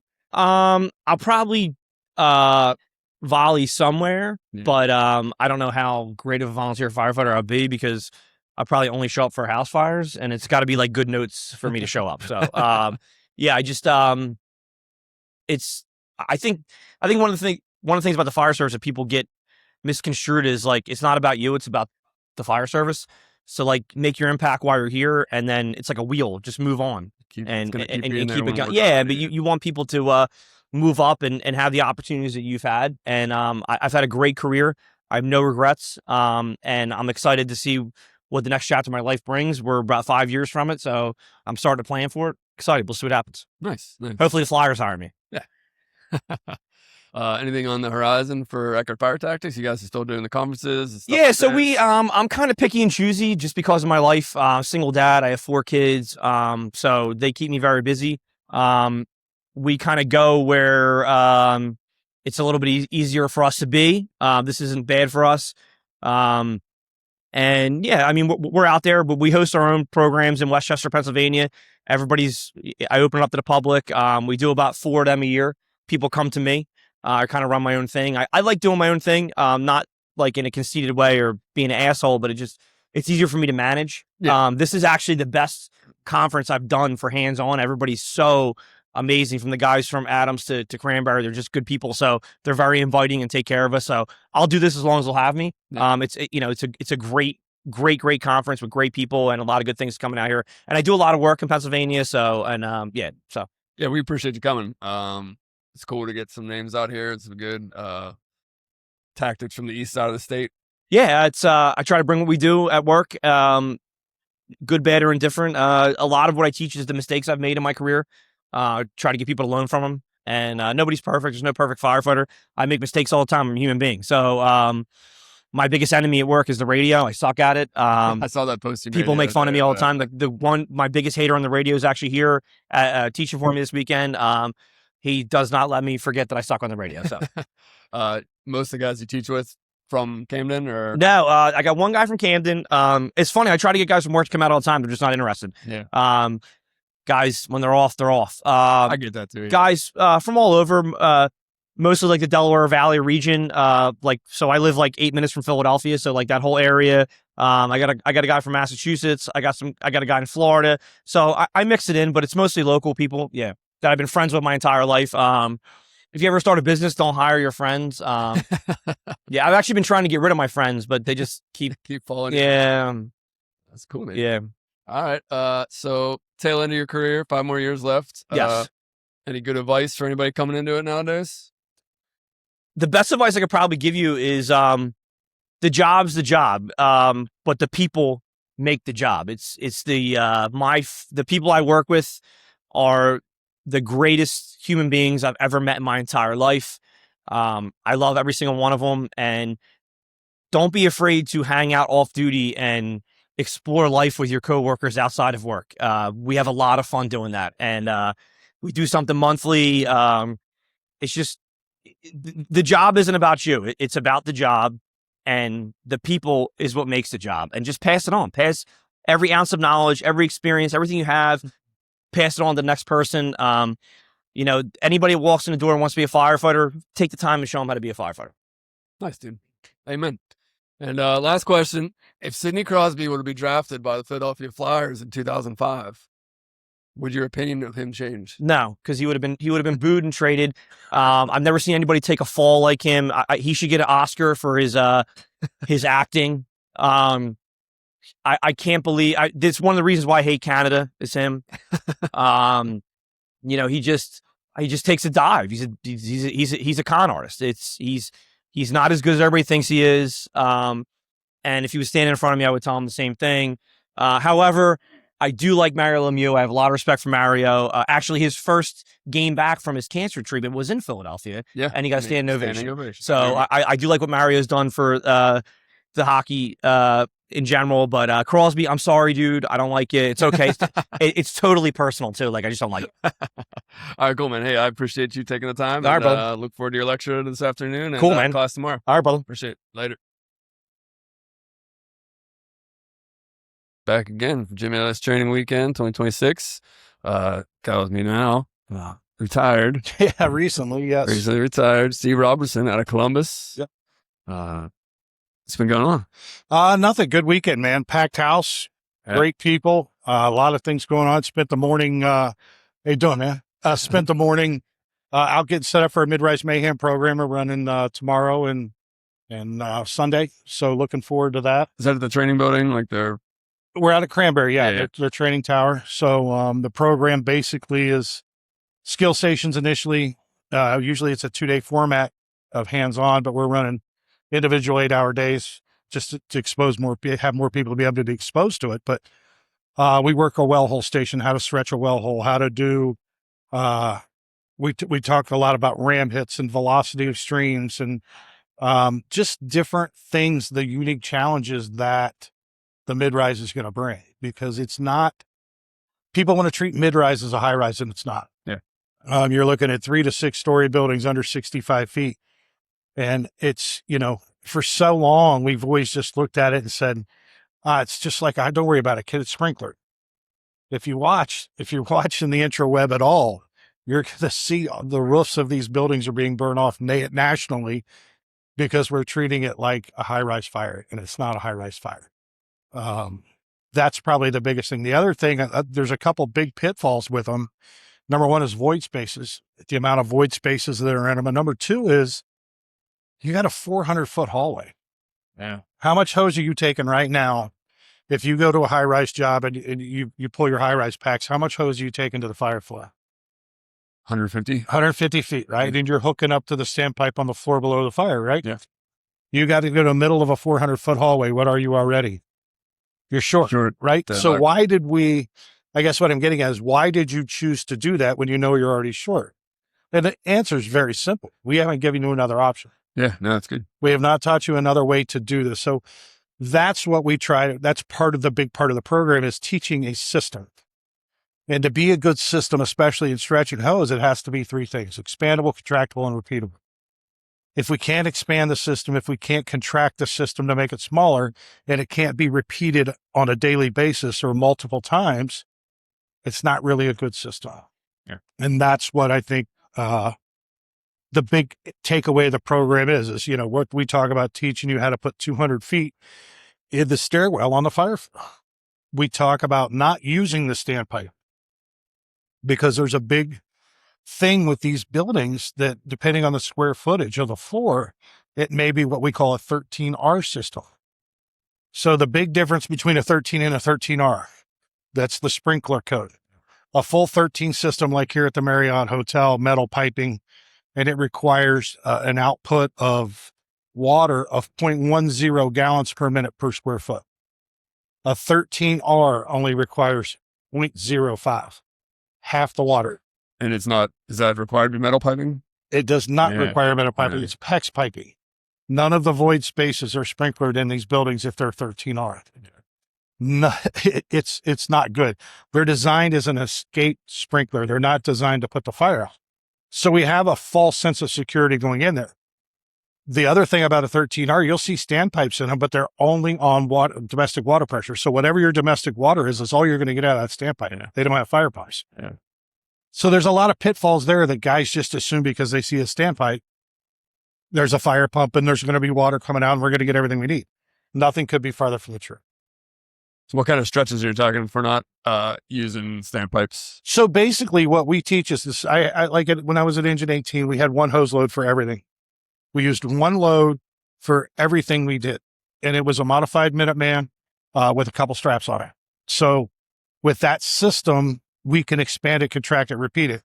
It was on my 200-foot 1.75-inch pre-connect off the rear, my 250-foot 1.75-inch pre-connect off the rear, my 2-inch line that has 200 feet off the rear, 100-foot bundle, 100-foot bundle, 100-foot bundle. And then I carried another 100-foot of 2.5 for my high rise in the same format. So think about all the paramedics and guys out there, gals that are on the medic. They're on the medic all the time. They're doing this all the time. Well, then most trucks have 4 or 5 different loads. Yeah. Now I get to get that person across the bay for the day. How well do you think they're going to be able to perform all 4 or 5 loads? Okay. It's not a realistic expectation. The difference is when you look at the system, it's almost like a flow chart when we teach it, because it's like think your ACLS or CPR flow chart. If you have this, here's your options. Here's plan A, plan B, plan C. If you have this, plan A, plan B, plan C. We do the same thing on the ground that we do in a mid-rise, that we do in an apartment building, that you do in a garden apartment, that you do in a high-rise. Everything's stretched the same way using the same rules. And at the end of the day, you just become a lot more efficient. Yeah. And the efficiency is the key here, because if you look at the rescue survey, when we make a civilian grab between 2 minutes and 6 minutes, it's like a 69, 71% survival rate, right around in there. So as an engine company, what can we do to directly affect that? The biggest thing is get through the door. Faster. It's time. Yeah. So we had a standard at 18 of 1 minute. We try to get from the air brake through the front door in a minute, 20 seconds to stretch, 20 seconds to dress, 20 seconds to force the door. When we accomplish that, we're giving that civilian the best chance we can, right? We're giving them 5 minutes to get the fire out and get a search and remove them from the building. We're giving them every chance we can. The engine company has to be ultra efficient on the things they can control. Do you control where we park the engine? Positioning correctly, right? Yep. Do we control how well we can stretch the first line? Do we control how fast we can get dressed, whether we can force the door? We have to be better than good at those basic skills outside where we have total control, because as soon as we cross the threshold of the door, what do we just lose? Control, Yeah. right? So we have to be ultra efficient at those, what I call basic firefighting skills. We have to perform them at a very, very high level. Makes sense. Yeah. And it comes back to, if that's your family, do you want to be good or do you need to be better than good? Yeah. Right? Yeah. So that's kind of the overview of the program. And like I said, we enjoy teaching it because we're teaching a system. It's not just a fly-by-night thing. It's been vetted. We used it. The instructors we have are second to none. Todd Edwards retired out of Atlanta, Clyde Gordon out of Houston, Texas. We have Jerry Herbst from Elkhart Brass that teaches with us. Andy Plofkin from Elkhart Brass that teaches with us. This weekend, we're fortunate enough to have Keith Stakes from UL and a couple of his guys. Is he here yet? Yeah, he is here. Him and JJ came in, and Tom. So, we're blessed to have those guys, the subject matter experts in this. And, I think he may try to sneak over and do a little thing and maybe talk about the study we're doing. And I'm fortunate enough to be selected on the panel for the not mid-rise, row home and townhome study, which is going to expand a little bit, hopefully, to some mid-rise stuff, because a lot of the tactics are going to be the same. It's just getting off the ground, but I think there's going to be some really good stuff that comes out of that. And I'll let him talk about that more, but I'm glad to see they're continuing with that. I mean, it's the sky's the limit. They're going to all the different building construction types now. Yeah, and that's what I'm saying is the best part about this to me isn't that. It's a matter of, okay, you have my 36 years experience. You had Clyde's 38 years. You had Todd Edwards 40 years. Jerry Herbst 42 years. You can take my word for it. I don't want you to have to take my word for it. I want you to number one, listen. Then we perform the task. But then I want the science behind what we're saying to really drive it home. Like, Steve's full of crap. Okay, Steve's full of crap. Read it here. Go do it. I don't want you to believe me. I want you to go try these things. Vet the information. There's so much bad information on the interweb. Vet it. You gotta vet it. There's just some really bad stuff out there. Yeah. So, other than that, enjoying the weekend, man. Great turnout, great people. Close proximity, Columbus to Pittsburgh. You've been kind of coming out here a lot. Yeah. I know, Jim Sahada and some of those guys you've been teaching with for a while. Yep. But you've been probably part of this since its first year. I have been. And Jimmy and I were very close friends. I was fortunate enough to teach with Jimmy Crawford for a lot of years and got to know Jimmy Ellis very well, very good friend. And I can't think of a better way to honor a great man than this, because I can tell you he'd absolutely love this. Yeah. He would absolutely love this. Sean, the whole crew that put this thing together. I do a lot of conferences, and this is absolutely one of my favorite because of this. I mean, you look around, you can't see it with the thing, but this place is full. Everybody's into it. Everybody's into the job that's here. It just makes it a lot of fun to teach you something like this. Yeah. So. Cool. What's on the horizon for you other than just busy, man? We got we're heading. I've had a couple retired guys on today, and they all say the same shit. They're busier now than when they were on the job. Man, like the next 2 months we are on the road a lot, which we're blessed. Don't get me wrong. It's a true blessing, but it's a lot of work. And living on the road is great because you get to meet great people and you get to do things. But sometimes it's not always great when you're stuck at an airport for 12, 14, 16 hours, where they're on a ground stoppage for a storm or whatever. So, but no, things are good. We're in Texas. We're in doing Reno, Nevada this year. We've got a lot going on. We're in Louisville at the Derby City Conference next week. Oh, wow. So yeah, we got a lot going on. We're back in Ohio, and then from Ohio, we're going. I don't know. We're busy. We've got a full slate for the rest of the year for sure. Nice. So, wait, I much appreciate taking the time. Absolutely, man. Steve, appreciate you. Have a good one, man. Thanks, you Take too. care. Later.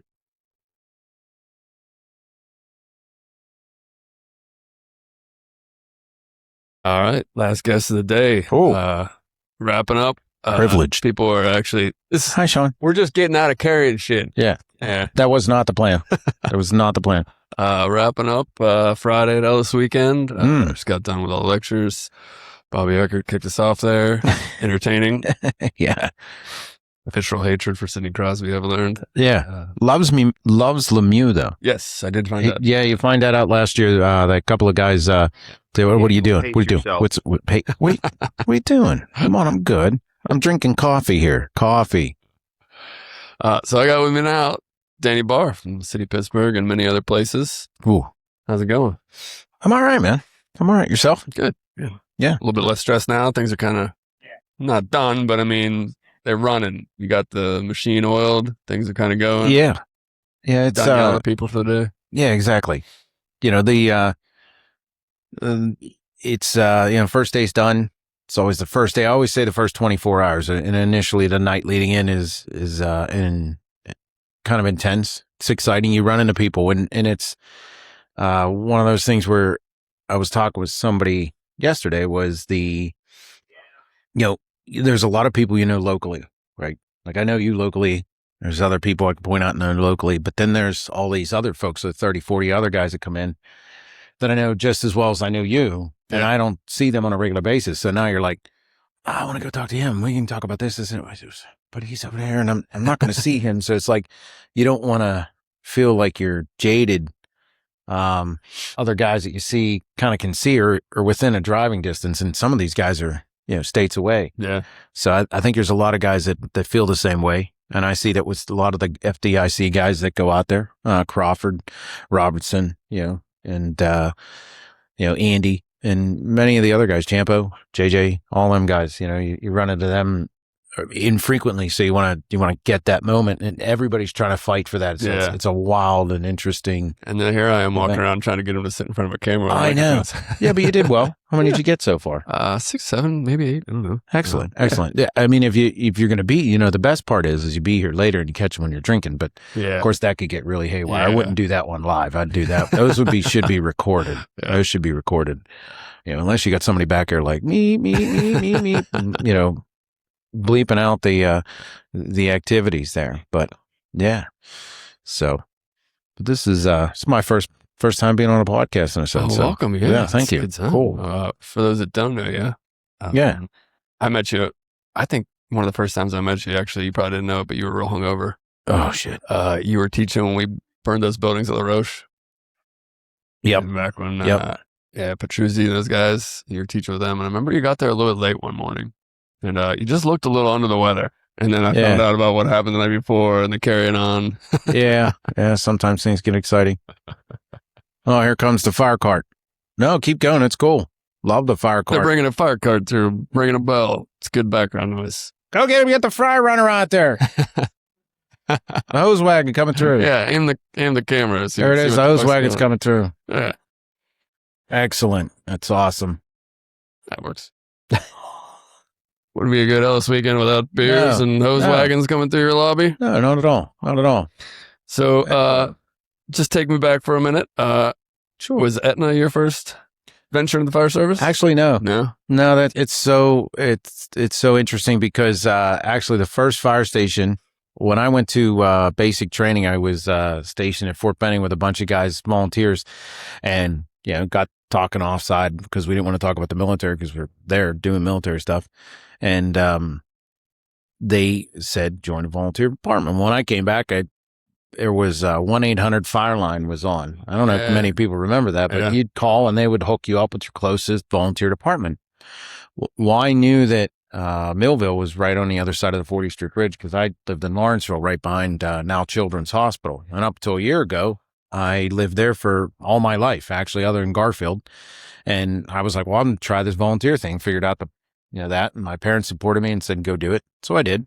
And they were like, well, when I called, they were like, hey, Aetna is your contact point, this and that. And I'm like, Aetna? I'm like, I'm not opposed to Aetna or green fire trucks. I mean, I spent 20 years there. Yeah. So, but they were like, no. I was like, what about Millville? I'm like, literally halfway across 40th Street Bridge is Millville. And they're like, oh, all right. So they gave me the name. So that's where I started.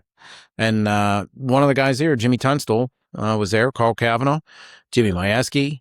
There was a handful of guys that were there at that. Eddie Carlino and Ryan Fitzpatrick, all awesome guys that I got on with down there. I spent several years.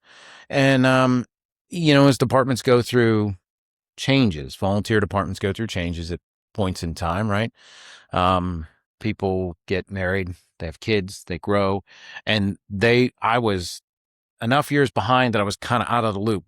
We were all hanging out and doing stuff, and then it got to the point where they all had to make decisions to reprioritize things, which is good. Yeah. And looking back, I thought like, oh, they don't want to hang out with me anymore. And that's not really the case, right? It was really, they had to prioritize their family and their wives and their work. And firefighting was kind of a true want, but not a necessity for them at that point in time. We came to calls, but hanging out was a different story. But I started taking a lot of classes at Allegheny County and throughout the county. And I started running into guys from Etna and the rest of the North Hills. Many other people I got to know. And during that brief period of time in Millville, I started experiencing different departments. I was a member at Guy Suda, 219 back in the day. Was Larry Cylinder there? He was. Yeah. He was. Senior. Oh, yeah. Larry Cylinder Senior. Yeah. And Carlino was out there. That's kind of my in, was Carlino. But there was a bunch of guys. Newell was out there. Wazzy, Joe Wazik, or Wazalewski. Actually, is his full name. We always called him Wazzy. He was a medic. And Tertenzo was the chief at the time. And there was a handful of other guys out there that I got to know and appreciated, you know. And I was sort of there. And then I ended up going with beyond that, or right after that, I'll take the bullhorn. Don't forget the bullhorn. I know. Thanks, Joe. I ended up my buddy Fitz ended up becoming a live-in at Monroeville 4. And he said, "Hey, why don't you come out here?" So I started hanging out there. Next thing you know, I'm a member out there. And Guy Suda transitioned a little bit, so I kind of said, you know what, I'm not gonna make you throw me out. I'll bow out and be done. I'm cool with it. And I went to Monroeville 4, and that's when I hung out at Monroeville 4 on a regular basis. And I looked at it, was completely different than Millville.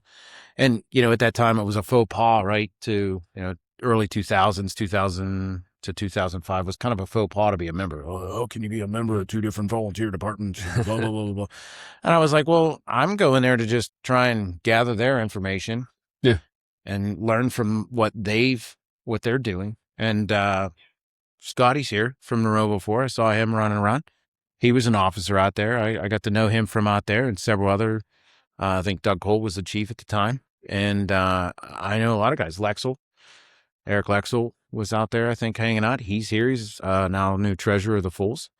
And I got to meet a lot of people, and I got to take in a lot of experience from them, right? I mean, that's, I think, what every instructor today kind of harped on was, find the guys that have been other places and take their experience, and blend that experience together. So, yeah, and then in 2005, I ended up getting to know a lot of the Etna guys, and then I started with Etna in 2005, officially.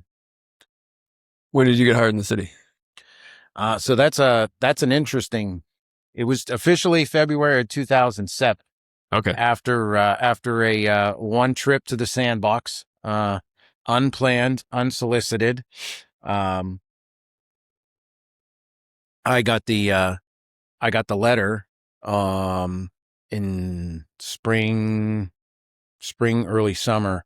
Got notification. Congratulations, been hired by the city of Pittsburgh. And you lived in the city then? Yeah. Okay. Yeah. Because that was back when they had a residency. Right. Yeah. And so I started there, and then I was excited about that. And then shortly after that, a few days later, I got orders, report to order, Fort Seal, Oklahoma, for training to deploy to Iraq. And I was like, son of a, like, really? This is the timing we're going to go with. And yep, that's what it was.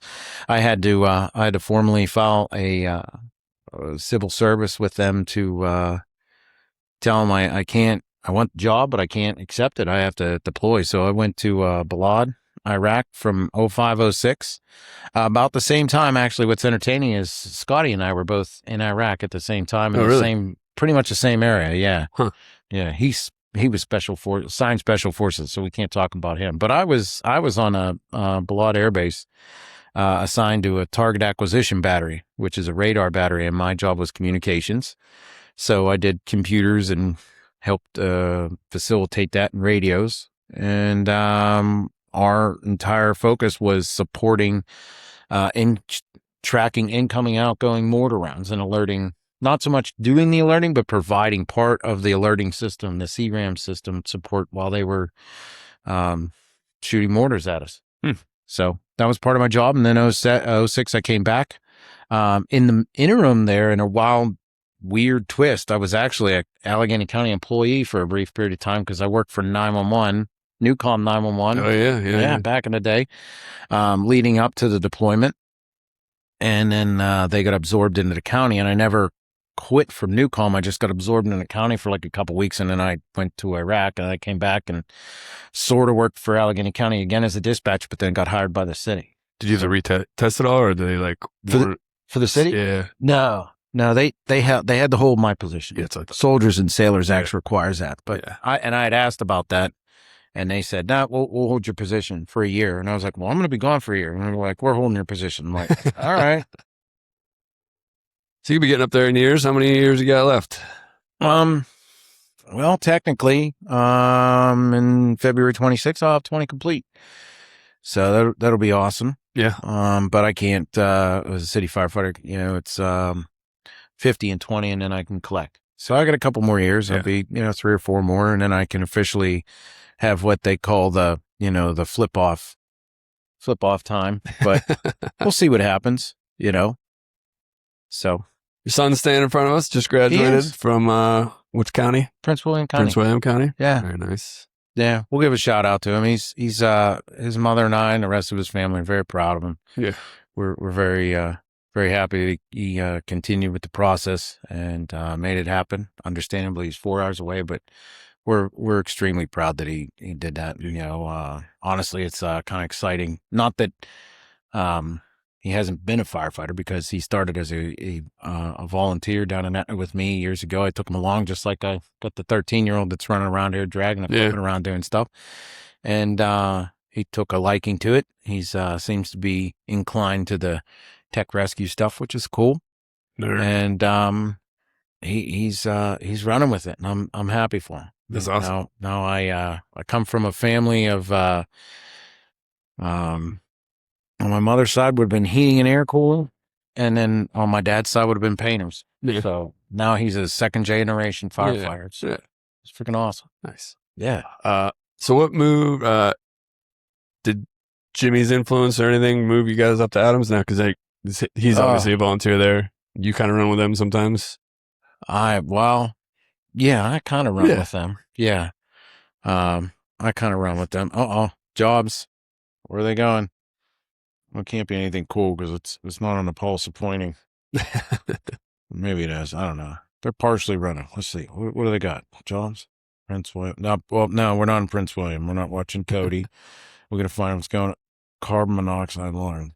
Let's read the back of your carbon monoxide alarm, folks. Folks, if you're listening, this is your infomercial to read the back of your alarm for the alarms, please. Thank you. And or wait until 4 a.m. and then call your then call your fire department then.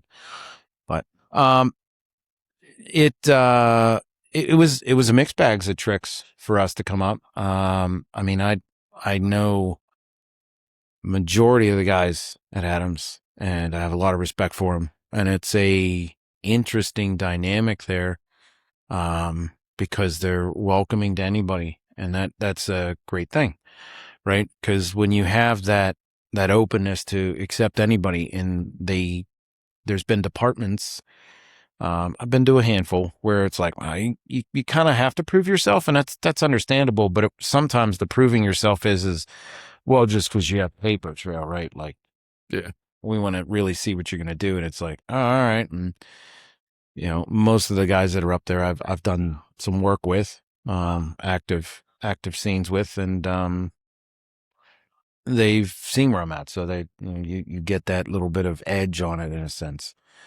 So, but yeah, Jimmy's influence was there for sure. It was without a doubt.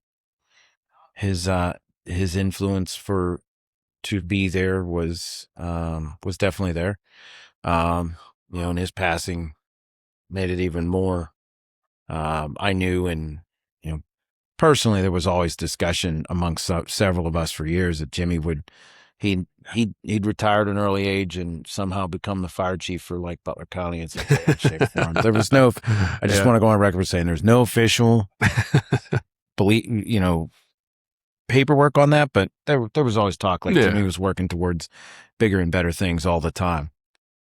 So, but it completely worked out. Great school district, Mars area school district, great area. Puts us, between her parents and my parents. So we're we're in a great spot. You know, we did move, and it put us in a different position, but change is always a good thing, right? It's always what you make of it. We looked at it as we needed to make it a change. So Nice. yeah. What else? Favorite Jimmy memory while we're talking about him? I mean, you obviously Favorite spent Jimmy memory. a lot of time with him. You were good friends. Yeah. Taught with him, worked with him. Yeah. So many different memories of Skimbo. I would say there's a handful. So I could tell you the first one, and I blame Crawford for this in some regard. Actually, I think Crawford probably. When I first got on the job, I got asked to come out to FDIC and pretty much be a helper for Crawford's RIC class, right? So, but I got told you can't, and I'm sure hopefully the FDIC folks aren't watching, but I crashed in one of the instructors' room. Well, I got assigned to Joe Maggs, who was my lieutenant at Jimmy and Joe Maggs were both lieutenants at number 8 at the time. So the timing, I can't remember completely the timing, but I was assigned to their one. And so I got down there Sunday night, check in with them, and knocked on the door. And it's kind of hilarious. Joe's going to shake his head at me later. So he opens the door, and he's in running shorts. I think he was working out, and that's all he's in.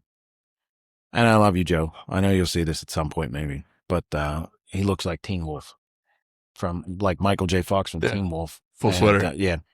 It's the Sicilian. It's with admiration again, Joe, that I'm saying this. And I'm like, oh, what's up, Teen Wolf, Michael J. Fox? Door slams in my face. And I can just hear Jimmy rolling on the floor and they're giggling. Joe would not come back to the door. Jimmy had to come to the door and open the door and let me in. And he just said, that was great. That was great. But no, there's many others where, Jimmy got promoted as a captain which was awesome. And he went to 32 for a number of years. And I still was kind of stuck at 8, kind of by choice, mostly by choice. I felt, I was on a different line at that point in time. I was also a driver instead of riding a backseat for Jimmy. I was driving, on C line, which would have been for Joe. And then, Captain Wiz, who was here, part of the honor guard, another great guy. Ex-Philly firefighter for several years. And, here comes the dog. Hi, dog. And, Got a dog. Yeah. So he did that. And then, we ran into each other, during a preseason game, probably right before his passing. And, it was like without skipping a beat, as it always was. Sat there and talked shop. We talked Adams. We talked volunteer. We talked firefighting. We talked tactics. And, with Jimmy, it was always about asking questions. It's one thing, along with the fact that I had great admiration for the fact that he put his family first. He was always doing family time. He was, there was a little bit of spiritual God mixed in there with him. And, I think it's, it's great, and I'm humbled. As I always tell these guys when I'm up here helping, with the exception of not carrying stuff out. I'm sure I'll have to buy beers later and shots, but I'll make up for it. For those of you not watching, there's 7 metric tons of shit in this ballroom that was set up. And once the final speaker is over, everybody just picks up stuff and starts carrying it. And Danny and I came over here and sat down in a chair and started drinking. So yeah, well, we're not. Listen, let's clarify this. We're not the only ones drinking. No. Everybody's having a drink. Yes. But a lot of people are trying to just make light work of the heavy stuff going on right now. Yeah.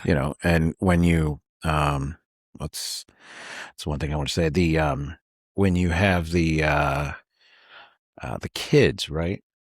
The beautiful thing about kids, right? They're awesome to have kids.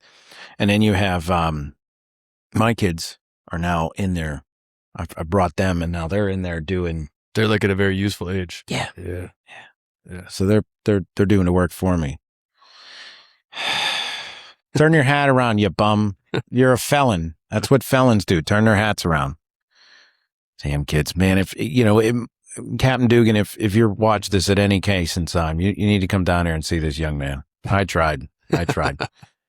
So, but Jimmy's been a huge advocate at educating, and he was always that kind of guy that he would lead and guide you and educate you by asking questions. I had great admiration for that, and I am trying daily to do that in every aspect of my life, is to just ask questions and be humble and understand that my way isn't always the best way, and other people's ways could work better or be the way, Yeah. So, yeah. Is that the water can over there for the It is. watering? Yeah. Yeah. The can for the Fools event. We got that there. I got to take it back. We'll hopefully later we'll have it out for the Fools blessing. Yeah. And then we'll do an auction. Theoretically.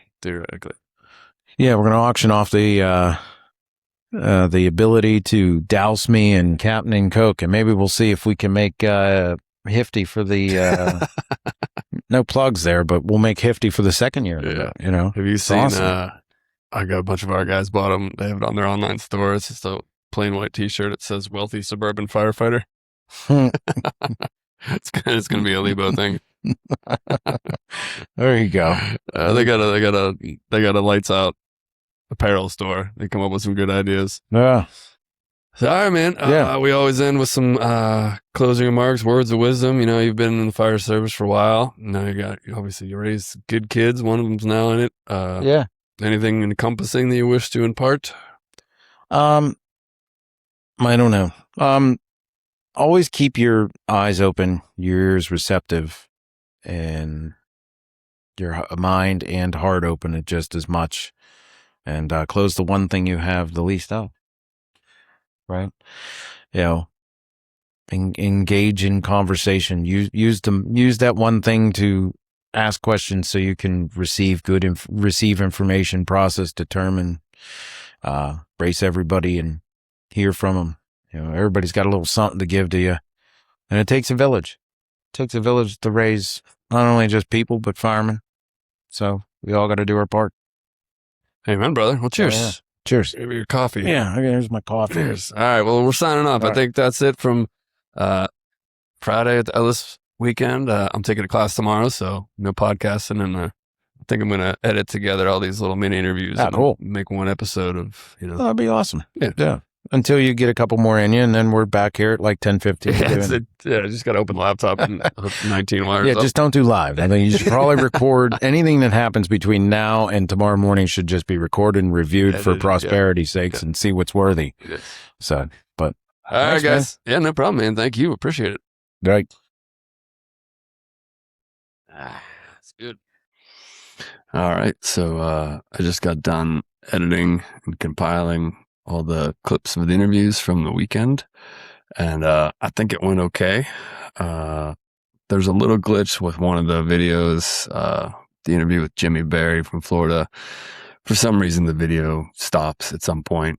It comes back on. Just bear with it. So if you're watching it and the video stops and it gets blurry, it's not you. It's me. I don't know what I'm doing. We're figuring this out as we go. But this is my first time not doing it from my basement. So like I said, I think it worked. Some of the stuff was on Facebook live stream. Some of it didn't work. So this is a compilation of everything together that was recorded. I hope you enjoy. Do me a favor, if you like this and it resonates with you, do me a favor, share it, like it. I don't say that from like a conceited way. I'm not being an a-hole, but I think because I don't have 1 million followers that the content necessarily doesn't get distributed via the algorithm the way it should. And that is what it is. I've never been in this for the fame and the glory, but if you share it, maybe it'll reach more people so we can defeat the algorithm. Big thanks again to Sean, the Ellis Foundation, everybody for putting on the weekend. It was great. I had a great time, and I hope you guys enjoy. Later.